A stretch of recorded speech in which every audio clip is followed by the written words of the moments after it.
So I'm Samir Mansour. I work as a mobile developer at a company called BGRS, Brookfield Group Relocation Services. It's a Canadian Armed Forces project. So we're helping relocate people. It was a project that was handed over for Syrian Russians to do. They gave up and they just handed it back. And they were like, hey, we're looking for someone with, to handle this project with no documentation. So that's basically what I do. But apart from that, my free time, I code for fun. And the way I got into mobile in the first place was through IoT. I really wanted to control these little electronics. And so what I thought would be really cool is,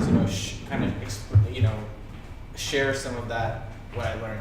Because a lot of what I learned is sort of intersectional. When you go to computer science school, you study about computers and code and all that. But when you go to electrical engineering school, it's like more electronics stuff. So this is like intersectional. So not many people kind of dive into it, but it's great for like if you have an invention.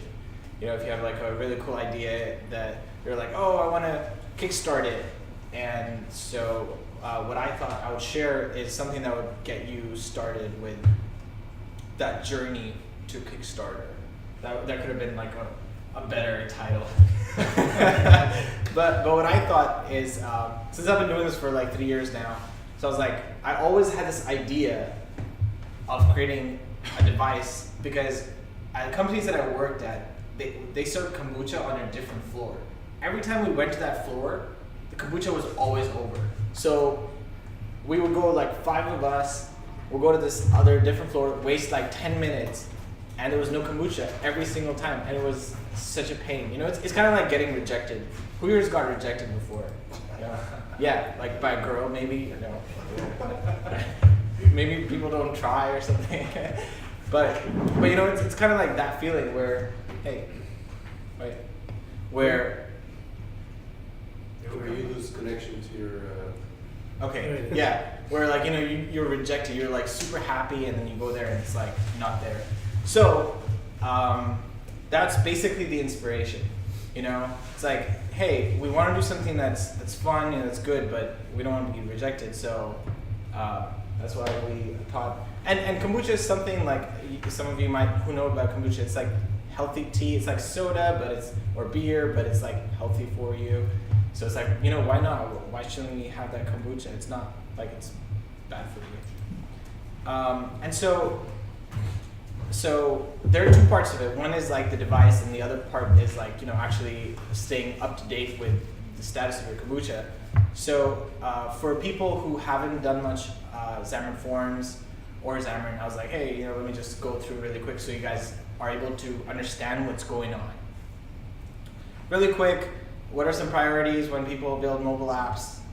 Executives want a 5-star app. They're like, yeah, it has to be the best app out there. Developers had to make sure that it's device agnostic. We had to make sure that it integrates well with all the different API versions and OSs. And we want something that's easy to maintain, easy to carry on. So there's this huge debate about hybrid versus cross-platform versus native. And native people are like, yeah, we're the best. Hybrid are like, we're the best. PWA, we're the best. Everyone's like, yeah, we're on it. So in the debate of, if you leave native behind because you got to know different languages for iOS and Android, you got to know, Kotlin or Java and Swift or Objective-C. So if you leave that behind, you're like, okay, I want to make this easier for developers, people that I get. You're left with either hybrid or cross-platform. So if you do a research into it, you realize that there's no real clear line on what is hybrid and what's cross-platform. It's very like a grayish area. People like to call the other one like cross-platform. They're like, yeah, that's hybrid. If you want to talk down upon it. Oh yeah, React Native is hybrid. But yeah, React Native is cool. But so one definition is like, oh yeah, if it uses more than one language to be coded in, it's hybrid, like Cordova or PhoneGap used HTML, CSS, JavaScript, so that's hybrid. And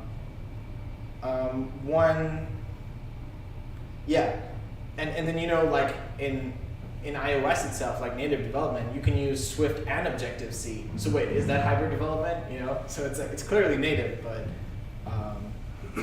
yeah. So the one that I landed on is like, oh, if you're able to access all the native APIs, it's pretty close to cross-platform. So cross-platform is very close to native development, and the performance has to be really good, and that's one place where Xamarin isn't really as performant as native. So it's like, oh well, maybe it's not. It depends. Yeah, exactly. It depends. It's not like always true. So going back, what's Xamarin's mission? What was the purpose of Xamarin? To make it easy, fun, simple to create mobile apps. Great mobile apps. And there's a lot of great mobile apps out there that you just don't know, but they're like top of the charts. Mm-hmm. Like one of the apps that I worked on, and I told a bunch of you, was number 5 on the iOS utility store. So it's an app that you pay your bills on. People hate paying their bills. It's like right below Google Chrome. So people love Google Chrome and they hate paying their bills, but it was still number 5. So Xamarin has a really, really good shot of being able to make really good apps. Yeah. So the Microsoft is putting up a website with all of the success cases of apps that were built using Xamarin. So there's big apps like UPS, I think it's the name of the company. So there's a whole bunch of like big companies that built their applications using Xamarin. How do they find out unless like people tell them? Yeah, you have to submit your success case to be displayed on the website. Yeah. And not many people do it. Exactly. Mm-hmm. It's like people think that Xamarin isn't as popular. They're like, oh, is Xamarin good? But like in reality, there's so many apps out there that they just don't tell them. Like, I don't know if you've been getting phone calls about Delta Airlines. Anyone trying to get recruited by Delta? Oh, there we go. The Delta Airlines has like 20 positions or something for Xamarin developers, and everyone in North America is getting phone calls. So really quick, Xamarin has 2 parts, Xamarin Native and Xamarin Forms. One of the biggest advantages of Xamarin is that you can share backend logic. It's basically business logic.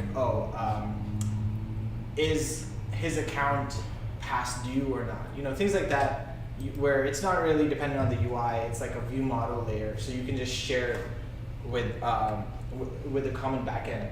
But with Xamarin Forms, you're also able to share UI logic. So you basically almost like 96%, 97%, you just code it once, and it shares across. So you don't really have to do much code. And so I like to call it the instant app maker, because it's so easy and so quick to make really beautiful apps. And people are like, what? You're already done? I thought it would take you a month to do. Anyway, and then advantages are it's always up to date. Always they always catch up to the latest OS. So how to get started? It's really simple. Just download from the internet. It's for free. You don't have to pay anything like you used to. You used to pay $1,000 a year before to get a license. Make sure you install everything. You're almost there, and that's it. You have it installed. Now, how do you get started? Just click on the button, click on the icon on your computer, hit New Project, choose a template for the blank Forms app, write your name, and hit Create, and then change it to iOS, and hit play, and that's it. In 6 clicks, you have your first iOS app ever. Mm-hmm. So there's nothing stopping you from doing it today, guys. Nothing except yourselves. Do it. Mm-hmm. Just install it and press these 6 buttons and start. Okay. So now you guys have started. You guys have built your first app. There's a really good resource on how to move forward called the Xamarin Forms Control Reference. I don't know if is it still called the Xamarin Forms Control Reference? Maybe. You just Google it and you'll come to this. So this is something that, it's a good way of learning the basics is pages, layouts, views. Pages, layouts, views, PLV, pages, layouts, views. So there's a hierarchy in how your app page. So the top level of the hierarchy is the page, and stuff inside it is part of layouts. And then the views are basically like the button or the field, text. And so you can have multiple views inside a single layout. You can have multiple layouts inside a single page. As you can see over here, there's a tab page. There's a content page. Inside the content page, there's a stack layout. Inside the layout, there are entries and buttons, which are views. So pages, layouts, and views. And then there's different kinds of pages depending on what you want. Navigation page, tab page, layouts, different kinds of layouts, stack layout, absolute layout, carousel, scroll view, stuff like that. You can go through it. But what I'm going to do is I'm going to go through and make a really simple application for you guys, just so you guys know, how to get started with this. So over here, and I'll do this in the demo, but over here you can notice that we have a page. Inside the page we have a layout, which is the stack layout, and inside the layout we have views. So we have a label, we have an entry, which is basically a text field that you enter stuff in. We have a button, and then we change some of the properties, the color, the text, and then we have a button function. So I'm going to create a new. So I'm just going to follow the steps that I showed in that slide where getting started. So I'm just going to call it. What do I call it? Daniel is awesome. Thank you, sir. Right. So the Daniel is awesome app. There's close. So I'm closing my existing app. And over here, you quickly notice if you change it to iOS, you change it to debug, you click on iPhone 5S, you hit play, it'll actually build it on the app. And it takes a few seconds because it's the first time and it's still loading. But the app page is the first page, it's the entry page. And right now it's pointed to the main page. What I'm going to do is I'm going to create a new page.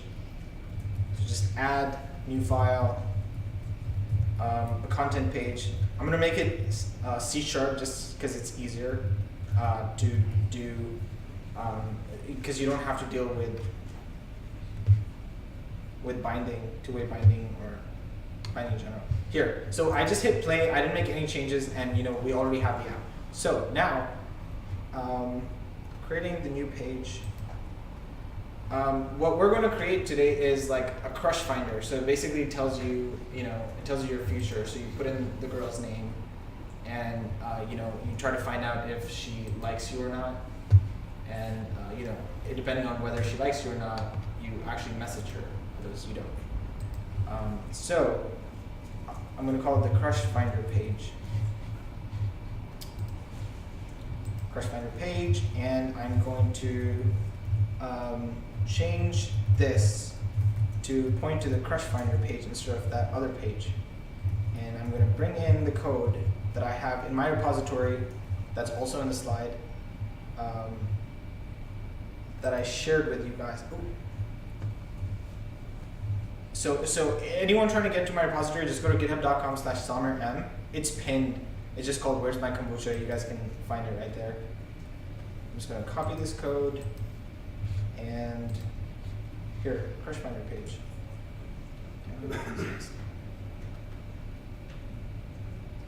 And I'm going to hit play. So we already went over the code. This is the constructor, and inside it there's all these views. We add those views into the layout, and then we set the content property of the page to be that layout. Xamarin, can you enlarge the font? Oh yeah. Oh yes. Yes. Thanks. Yeah. So, oh, there we go. So this is the page. Inside the page, we have the constructor. Inside the constructor, we have different views. We add those views to this layout over here, and then we add that layout to the content property of the page, and then we hit play. So over here, we have our app. So you guys saw what I did. So let's see. I still have a crush on Angelina Jolie. Let's see if she's good enough for me.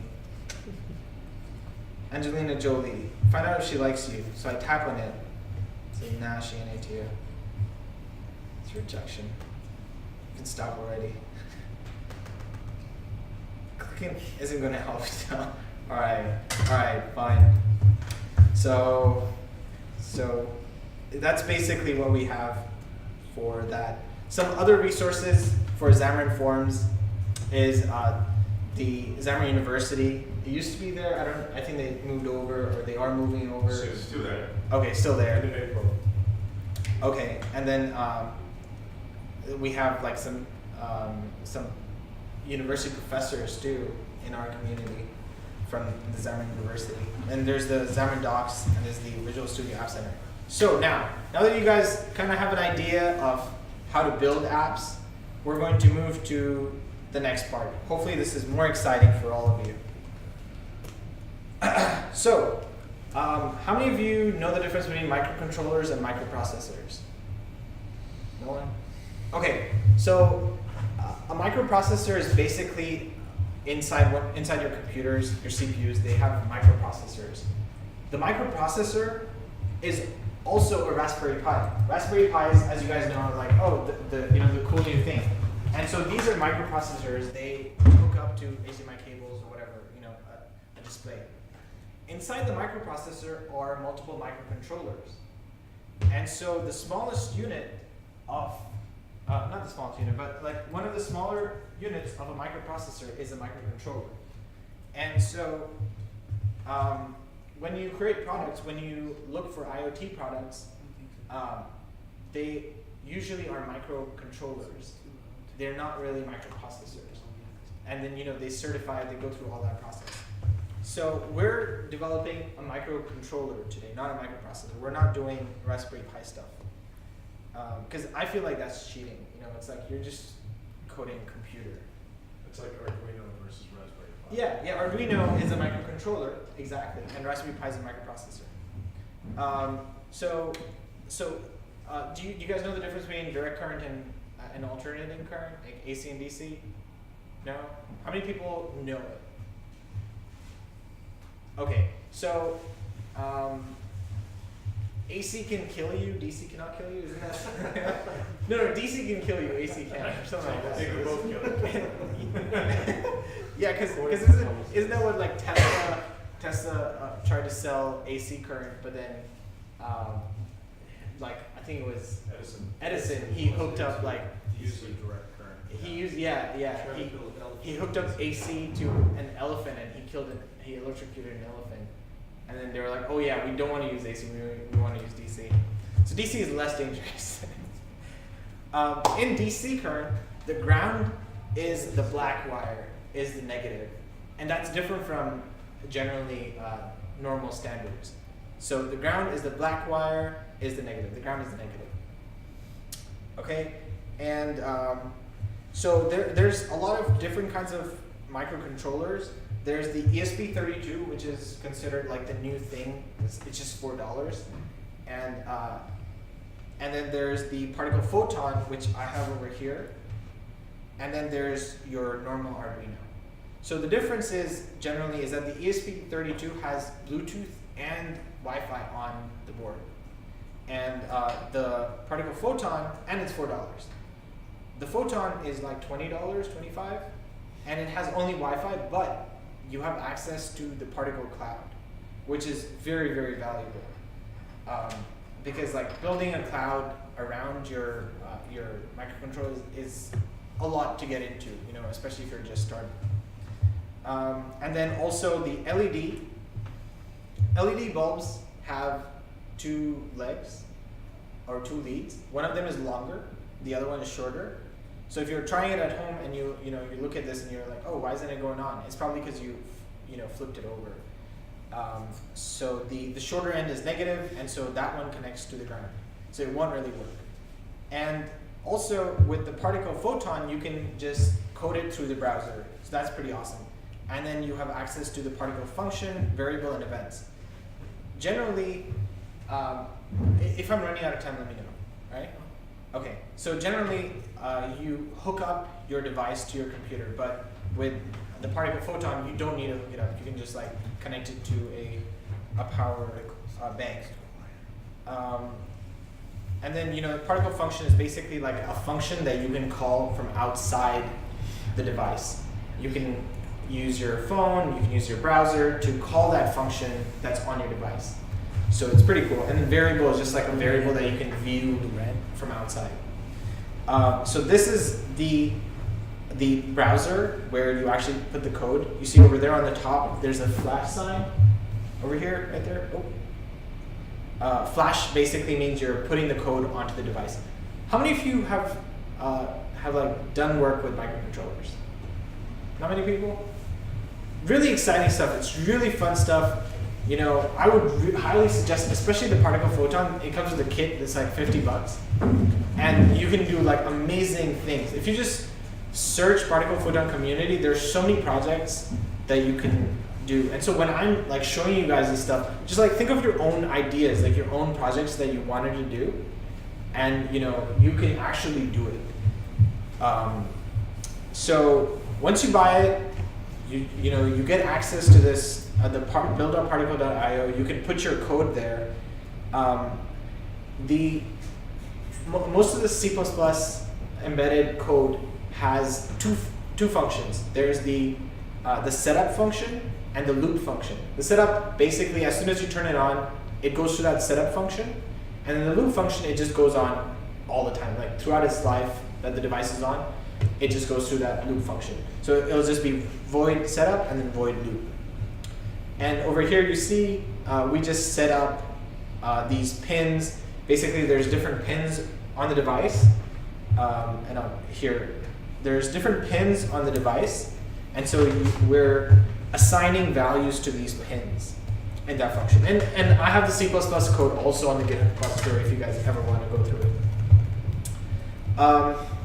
So I'm not going to dig too deep because I know it might get a little boring, but I'm going to just teach you some of the basics. So the thing that you guys are seeing the whole setup on is called a breadboard. Like this is a breadboard.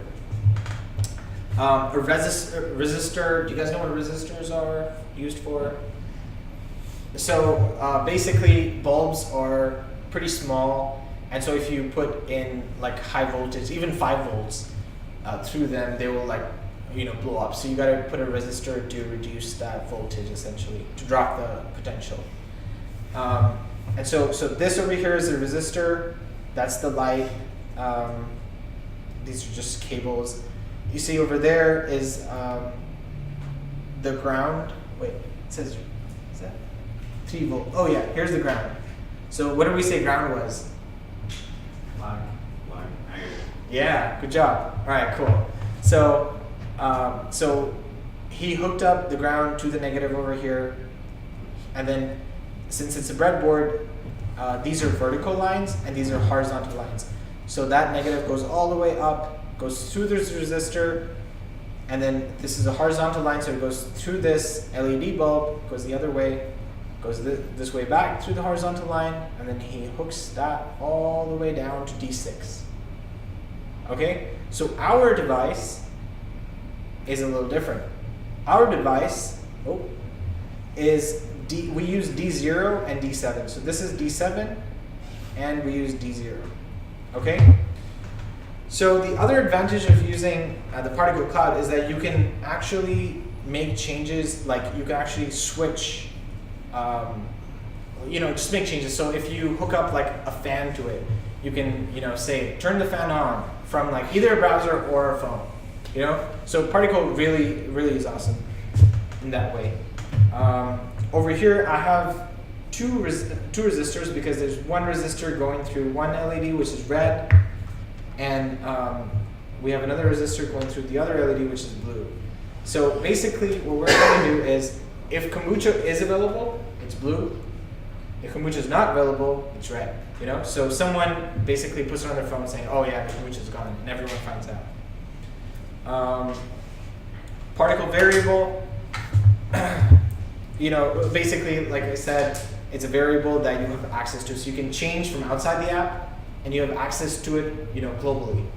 And so you're able to use it in a mobile app. For example, over here, you know, if that responds, so that's the URL. So if you just call that URL from your browser, your phone, you get this response, this JSON response. You check for the result, and if the result is 0, you know, turn the background red. Oh, wait, what? Where did that go? Oop. Comes back on. Is everyone following so far? Yep. Everyone following? So pretty boring. Went dark over here too. Try to unplug and plug it again. I thought it was one of you guys. Like, yeah, this is so boring. Let's just stop this.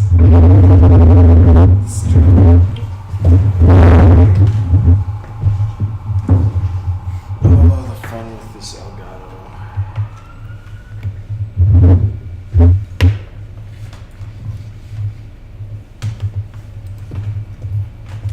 No? Yes? No good? Remember the same thing happened with Mark last week, Yeah. or last month. So here, can you store an HTML page inside of this? You should be able to. No, yeah. You should be able to. In these ESP32s, that's what you do in order to do the whole setup for Wi-Fi. Like once you actually create your device. Oh, Oh, hey, there we go. Back in is that not here? Once you actually create your device and you want to, you know, do the setup at someone's house, he basically, and you know, you connect to the Wi-Fi, you know, connect to that HTML, and then you put in the SSID and password, and that's how like that device connects to the local internet. Yeah. I worked with one of these before, but I was using the local network. It's an old one, like 10 years ago. Oh, a local network. Yeah, the LAN. Oh, okay, okay, cool. no, like these have come so far. Like these have come so far, you know, from what they used to be. Bear with us for a second. Yeah. Oh, hey, there we go. Good. Angelina Jolie. Yeah. Get out of my face. All right, that was Angelina Jolie. Sure. All right, cool. So. Should come up. So JSON file, and depending on the result. Bear with me. Okay, here we go. It's back here. Okay, we're back. All right, based on the result, if it's 0, that means it's off. If it's 1, that's the way I set it up in the code. If it's 1, that means it's, you know, there is kombucha. If it's 0, you know, if it's negative, if it's any other number, that means there's just no connection. So yeah, you know, just stay with me. You know, people who are crazy about kombucha, it's like, you know, almost there, guys, almost there. If this then that. How many of you have used if this then that? Oh yeah, cool. A few more people.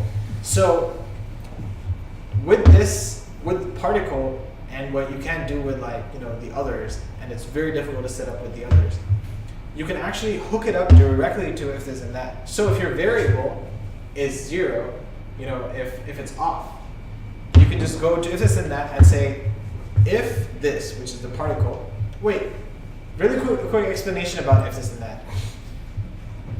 It basically allows you to check for a certain condition, and then it does a certain action after that. So if it's going to rain in your locality, it can tell you by sending a text message to you or calling you and saying, hey, you know, it's all free. Really, really cool service. So you can use particle, you know, you can monitor the variable, and you know, you choose that as a trigger. So if there is kombucha, it calls you and it's like, hey, dude, kombucha's on, you know, and then you like go. So that's really, really cool. Let me demo this part to you. There's quite a few things over there. So first of all, I'm going to show you the. So I have the particle. I don't know. Is this visible, everyone? So I have the particle set up, just like I showed in the picture, and right now there's no kombucha, so the light is red over there.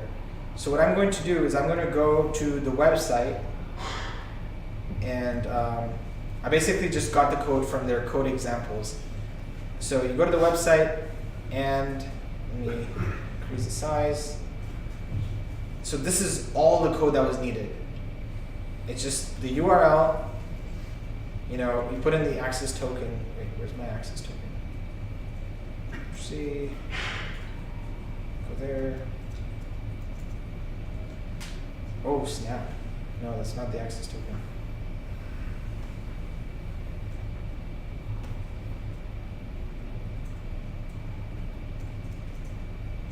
Okay, put the access token in, and like these are like 4 lines of code, and you say, hey, what's the status of the kombucha? The kombucha has arrived. So I just hit dispatch message, and the light turned. Let me show it again. Reload. So okay, access token again. I just haven't saved my access token so people don't do crazy stuff while I'm down.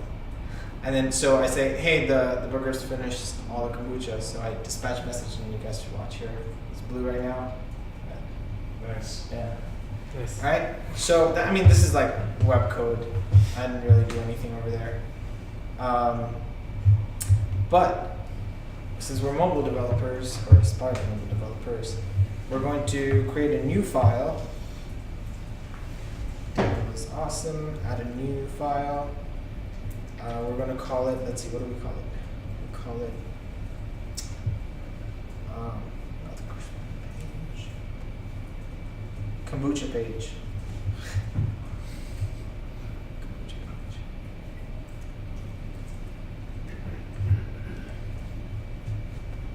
I don't own a kombucha company.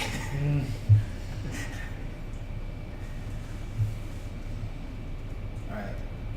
I gotta add the Newtonsoft package. So Nuget Packages are basically libraries that you can add on. So it's like a ton of code that you don't have to rewrite. You can just use. So I'm adding a JSON package, which is very popular, called Newtonsoft. I'm going to, come on. Okay, so I'm going to add my access token in. Ooh. Copy. Is that token a production token? No, right? It is a production token. It is. But it's my own account. You might want to just undo, You want to control that a little bit. those, yeah, there you go. Oh, okay. Very cool. There we go. Okay, cool. So over here, what you'll notice, again, pages, layouts, views, isn't it? So inside the kombucha page, we have to set the app to show the kombucha page instead now. So we go to the app, .xaml.cs, replace it with kombucha page. Inside our kombucha page, we have the page, and there's a constructor. There's views around here. We have a view outside the constructor because we want to be able to access it everywhere. We have commands. We're using other views called buttons. And then we have a layout. The layout contains the buttons and the result label. And these are the particle functions that I talked to you about. So essentially, let me show you guys the code of this particle device. So on the C++ side, as you guys will see, it's super, super small as well. Like, guys, you don't have to be smart in order to do this. I am not smart, and I can do this. So you can definitely do it. Remember what we talked about, there's a setup function, and then there's a loop function. Those are the two main functions. setup. The loop is empty right now because it doesn't do anything on loop, and there's a setup function. So we set up the pins over here, and then we have the particle function, and we have the particle variable. The variable basically just stores the current status of the device, and the function is basically the function that you can call from any other device to change the status of the device. So we have the LED toggle function that we created. So if you send a request, an API request, or just that HTML thing with LED, just put the value in as on or off, it will change the value like this. It just writes it. If it's high, that means it's on. If it's low, that means it's off. So what we're doing is that we're saying whenever you send an on command, whenever you're saying that the Kombucha is available, we're just turning on one light, turning off the other. It looks really cool with all these lights, but at the end of the day, it's not really rocket science. And then we have the variable digital value. We're just declaring it outside, and we're just setting it over here. Okay, so now you know what's there on the C++ side. Since we made a mobile app and we want to make it a little cooler, we have these like LED on function and LED off function, and then we have the result label update. So it'll update the result label to kombuchas here, and it'll change the color to blue, and it'll change the background color to sky blue if there is kombucha available. And if it's not available, then it'll say kombucha's gone. It'll change the background color, it'll change the text color. And this is the get kombucha status function. Like I said, it's just a URL. That's it. That's all that's there for the check status. This is where we deserialize the response. The JSON object that we get, we actually help the app understand. And since I did not abstract my class, I just put my models over here. This is the model that was formed.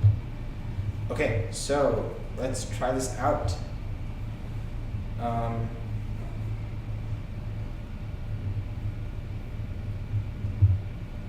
So you guys saw the CodePen stuff. Do you guys know what CodePen is? It's basically a page that you can deploy, like a website that you can deploy rapidly. It shows rapid changes.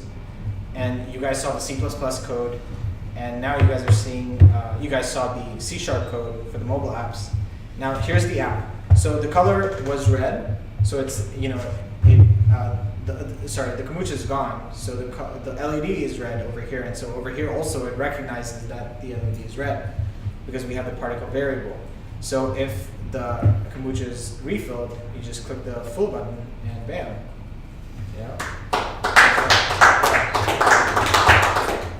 Cool. So bam, kombucha's gone, bam, kombucha's here. Nice. Super, super responsive. And I mean, guys, this is really simple stuff, and you guys can all be inventors and all have Kickstarter pages, and I will support you guys. I'm serious. Yeah. So in a world of soda, be kombucha. Be the good person. Be the good guy. Yeah. Thank you. Yeah. Nice.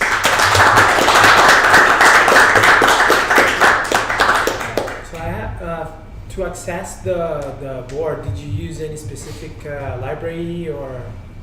No, that's what I mentioned in the beginning, that this is one of the few boards that you can actually just do all online. Mm-hmm. So you just go to build.particle.io and just upload the code. Just here. hit the API then, It right? just needs your device ID. It just API key. you just log in. It's even easier. It already knows that stuff. It already knows that stuff. So you register the board to your account? Yeah, you just register your board to the account. It's very simple to do, and it makes it very, very easy. Mhm. There's no reason not to start doing it. Yeah, I've never used a particle before. Yeah. I've used all kinds of other stuff, and it's the legwork you have to put into wiring it all up to make sure it can Exactly. get through the internet. You have to use all kinds of. Yeah. You basically need a message hub, right? Yes. So yeah. I've used PubNub before to do Yeah. messaging back and Yeah. forth, and it's a pain. It is a pain, and I mean they even have a console over here to check your status.